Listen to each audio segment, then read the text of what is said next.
the LD educator, back at you once again. Today just happens to be Fat Tuesday and we celebrated Mardi Gras here. We actually threw bees, we danced, we had an absolutely fabulous time. So I am even more excited to do this video because I'm still crunk, as my kids would say.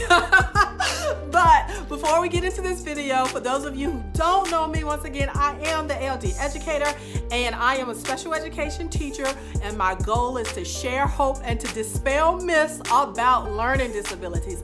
Last week I did a brief overview of what common learning disabilities are, and today I will be going into more detail about dyslexia. But before we get into that, I would love to show you a little footage from today. We had such a fabulous time. My kids loved it, I loved it, and I'm still on cloud nine. Let's take a look.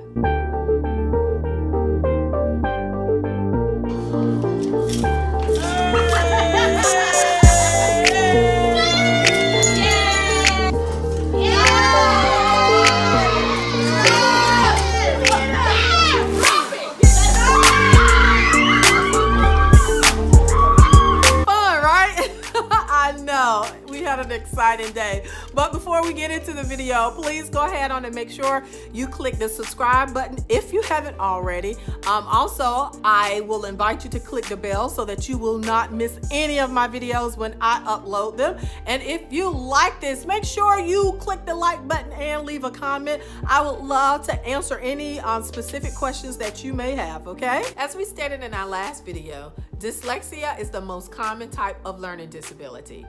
1 in 5 students have dyslexia, and they make up anywhere from 70 to 85% of the students being placed in special ed. Consider that the majority of the students in special education have dyslexia. Now, it is also said that 15% of the population is dyslexic.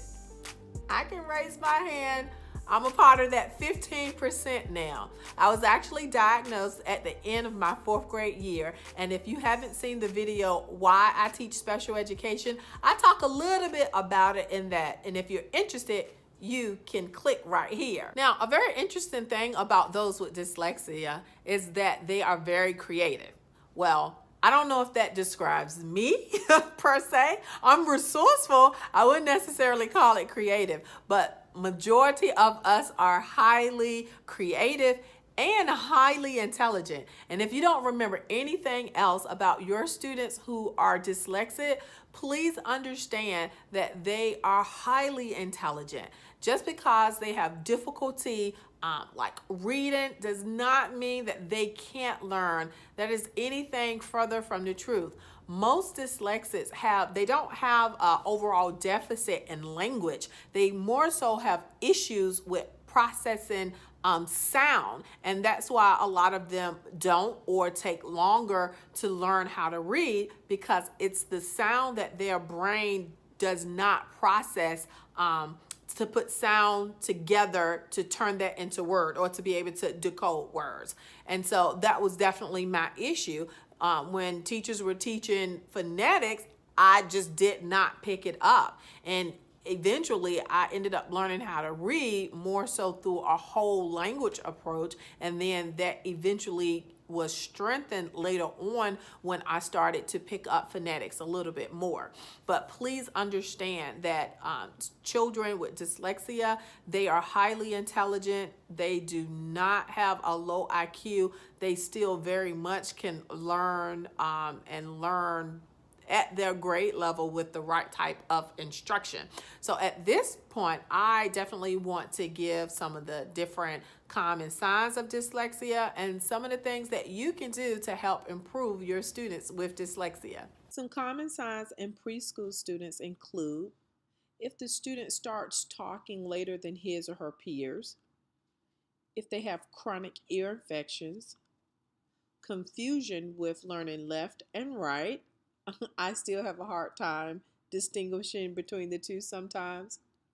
Difficulty learning to tie his or her shoes, and trouble with rhyming.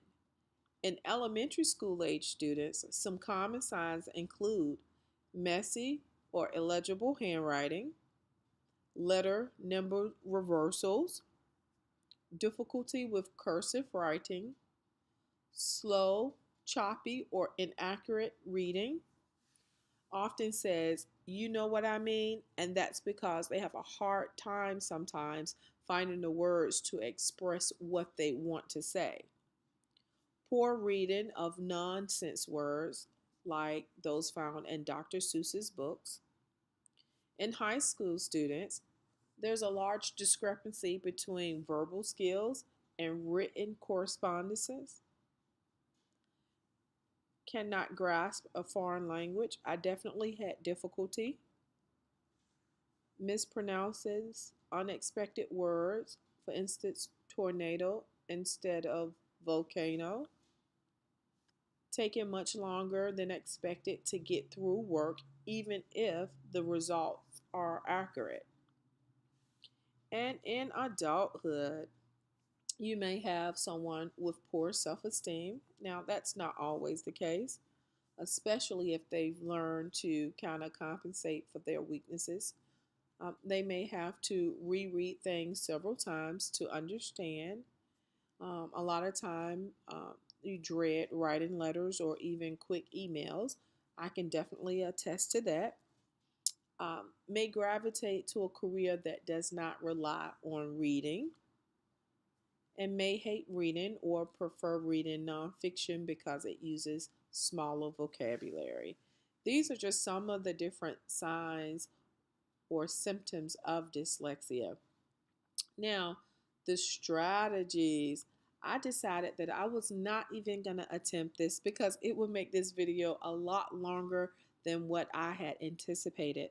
But I found an awesome resource for you. It is called Dyslexia in the Classroom: What Every Teacher Should Know.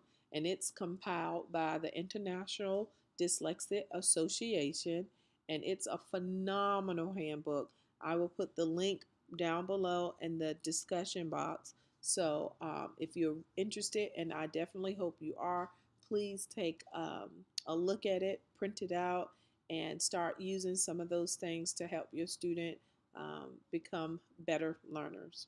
All right, guys, so I hope you find the video very informative. If you have questions, make sure you leave a comment below. I can be found on Instagram. Until next week, have a great day.